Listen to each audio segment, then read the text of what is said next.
pessoal, tudo bem com vocês? Sou o Lucas Saturnino e hoje eu quero trazer um vídeo sobre o e-social. Na verdade, sobre a folha de pagamento com o e-social e mais especificamente ainda sobre o envio de retrocálculo para o e-social. Exatamente, sabe aquele envio do dissídio retroativo que a gente tem dentro da folha de pagamento, que é algo até um tanto quanto comum nas empresas? Se você trabalha com o e-social dentro do SAP, eu tenho certeza que você já sofreu assim como eu, principalmente se você pegou o e-social desde o começo, para fazer o envio dessas informações, né? Aquela confusão com a tabela T7BR dissídio, como preencher, quando preencher, como enviar o evento 1200, em que caso enviar o evento 1200, como que isso funciona numa rescisão complementar.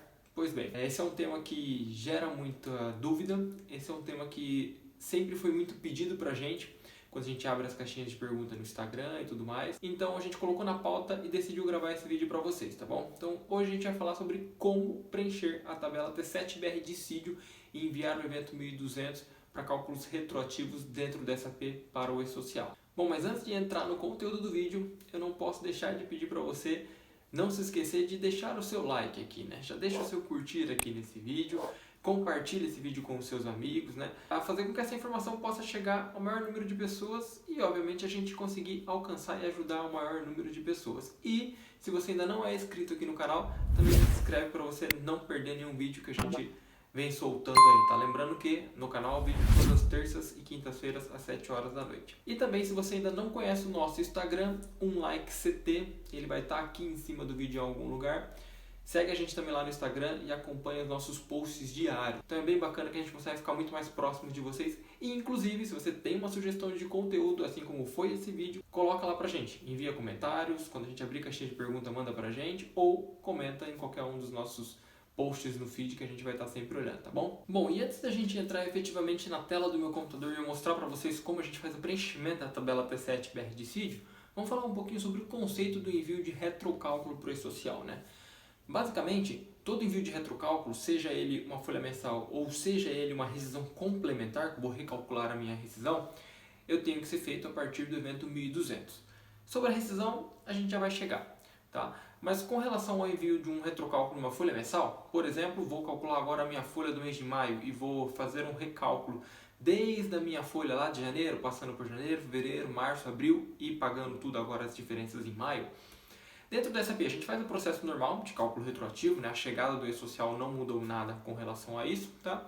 Só que para a gente enviar essas diferenças num único evento 1200, agora no mês de maio, e ele preencher os blocos de informação referente a pagamento retroativo, indicando mês a mês quais foram as diferenças geradas, eu preciso preencher essa tabela T7BR dissídio, tá? E com relação à rescisão, a rescisão a gente tem um ponto de atenção aí. Como o e-social mesmo diz, existem alguns motivos específicos para que seja possível gerar uma rescisão complementar.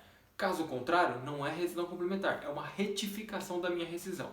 Como que eu diferencio isso? Basicamente, como o próprio governo diz, se eu estou pagando para o funcionário, se eu estou recalculando a rescisão dele por motivos de pagamento de verbas que ele adquiriu direito depois do seu desligamento, depois da gente calcular a rescisão dele, então aí eu faço uma rescisão complementar e eu mando o meu 1200, tá? Informando aquele valor lá no passado, tá bom? E para eu mandar, no caso, por exemplo, de um dissídio, eu também tenho que estar preenchida aquela tabela T7BR dissídio, tá bom?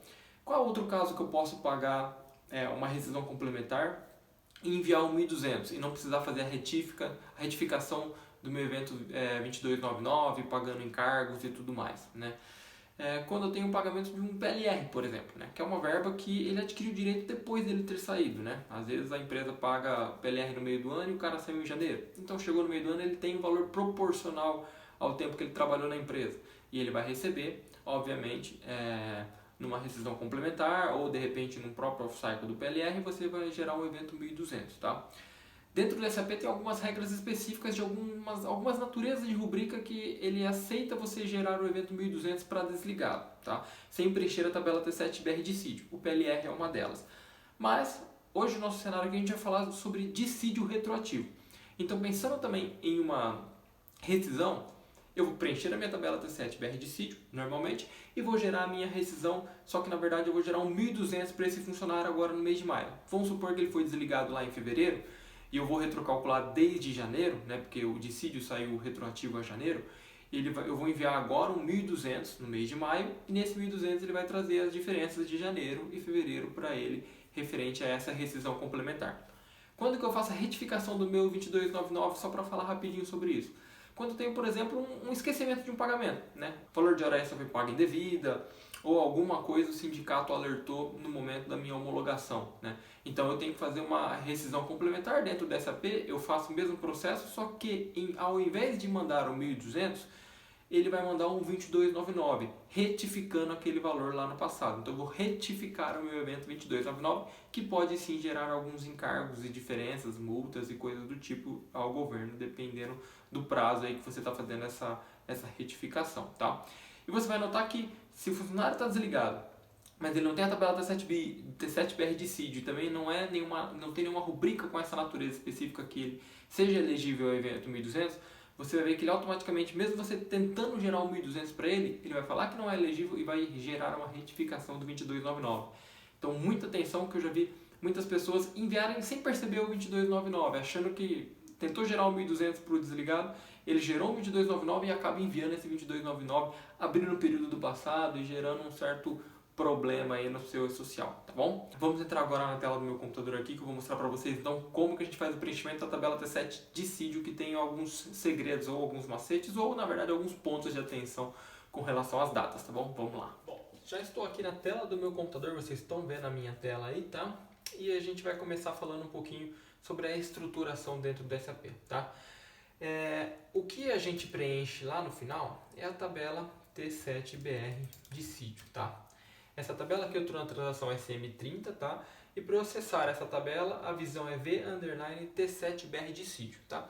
Em alguns lugares, né, ou dependendo da sua necessidade, você pode criar algumas transações para acessar direto essa tabela. Antes de chegar aqui, é necessário que previamente tenha sido feito duas configurações. Elas precisam ser transportadas entre os ambientes via request, ou seja, é uma configuração feita no dev, tá?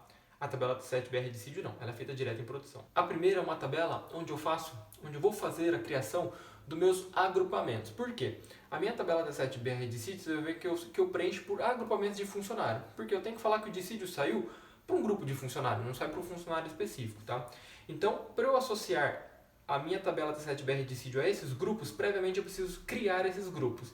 E esses grupos eu crio aqui na tabela, nessa visão enorme aqui, ó. V_T799, BATR e assim por diante. Vou colocar aqui na tela para vocês para facilitar, tá? Vou dar uma atualizar aqui só para mostrar para vocês como que ela é preenchida. Tá vendo aqui? Eu tenho um preenchimento básico dela com um código de um agrupamento específico, um código sequencial que é criado aleatoriamente, tá? Você pode criar de qualquer forma no seu ambiente, e uma descrição desse agrupamento. Sugestão, criar esse agrupamento por sindicato. Eu posso criar por qualquer agrupamento, área, subárea, empresa, seja lá qual for, eu posso dar nome genérico para esses meus agrupamentos. É você que está criando. Mas sugiro você criar por sindicato, porque se essa tabela ela é utilizada para você preencher informações de dissídio de acordos coletivos retroativos, os acordos coletivos eles são gerados por sindicato. Então faz sentido você agrupar sindicato, porque todo mundo que estiver naquele sindicato vai ter aquele dissídio, vai ser elegível aquele dissídio. Então a sugestão é criar esse agrupamento por sindicato. Então aqui você lista e agrupa todos os sindicatos da sua empresa, tá bom? O segundo ponto que a gente precisa estar previamente configurado é essa feature 37 UNA, tá? Se você não sabe o que é feature, é uma configuração, na verdade é uma árvore de decisão, né, que a gente consegue configurar dentro do SAP para basicamente separar agrupamentos e falar assim, se o funcionário for dessa área, dessa sub-área, dessa empresa, desse sindicato, retorna para ele o código X. E aqui que a gente faz exatamente aquela configuração, aqui eu vou associar ao sindicato específico o código do meu agrupamento específico. Então, mas em resumo, pensa que nessa feature eu faço a amarração daquele código de agrupamento que eu criei com os meus sindicatos, para minhas áreas, para minhas empresas, né, sub-áreas, seja lá como for, mas eu amarro e falo assim, quem estiver nesse grupo de pessoas, né, por área, sub-área e sindicato, por exemplo, retorna o código X, ou seja, dê para ele esse código desse meu agrupamento que eu criei. Eu estou fazendo um depara, falando para qual pessoa vai qual código daquele agrupamento. Bom, chegamos aqui então no grande objetivo desse vídeo, que é o preenchimento da tabela T7BR dissídio. Eu vou dar aqui um atualizar e vou mostrar passo a passo como que vocês têm que preencher, tá? Bom, o primeiro campo que a gente vai preencher aqui, tá, é o motivo do retrocálculo. Esse motivo ele fica registrado, né? Você pode verificar ele dentro do cluster do funcionário que tem o retrocálculo. Possivelmente na sua empresa, ou você vai usar o 001 ou o 002, mas vale confirmar como está essa configuração ou com algum consultor, ou você dá uma olhadinha na tabela 9LREDTA, tá? No cluster, na transação PC_PY result, né? De algum funcionário que tem o retrocálculo. 9LREDTA. Vou colocar aqui na tela para vocês verem em algum lugar, tá bom? Então aqui nesse caso, por exemplo, o meu motivo é o 01, tá? Então eu vou usar o 01 porque eu sei que nesse caso eu utilizo como padrão no retrocálculo o motivo 01. Chave variável. O segundo ponto é aquele meu agrupamento lá que eu criei. Então lembra aquela chave variável que já está associada ao grupo de sindicato? Que eu aqui criei por sindicato? Então eu falo, peraí, então foi aqui, ó, sindicato dos metalúrgicos, tá? Então o meu aumento nesse caso foi para o sindicato dos metalúrgicos. E aqui começa o segredo. No campo válido desde e o válido até, eu vou preencher na data desde, que é a data de início, o começo do período que eu vou fazer o recálculo. Então vamos pensar no cenário que eu estou calculando a folha de maio e eu vou recalcular desde janeiro, porque o meu dissídio é lá de janeiro retroativo, tá? E eu vou pagar ele agora na folha de maio. Então no válido desde eu preencho o primeiro pagamento que eu vou retrocalcular lá do passado. Qual é o primeiro pagamento? É a folha de janeiro, então eu preencho 1/1 de 21, tá? E o válido até? O válido até eu coloco até onde vai o meu cálculo, ou seja, até o mês atual, que é onde eu estou fazendo o pagamento. Então, 31/5 de 21, ok? Dissídio. Aqui eu falo o motivo do meu dissídio. Esse é o campo com os motivos padrões para o e-social, tá? Então, você vai preencher. No meu caso aqui é acordo coletivo de trabalho, tá? Ok. O segundo campo, motivo. Esse aqui é um ponto muito importante também. Esse motivo é o motivo do infotipo 8, que eu utilizei para dar o aumento lá no passado, né?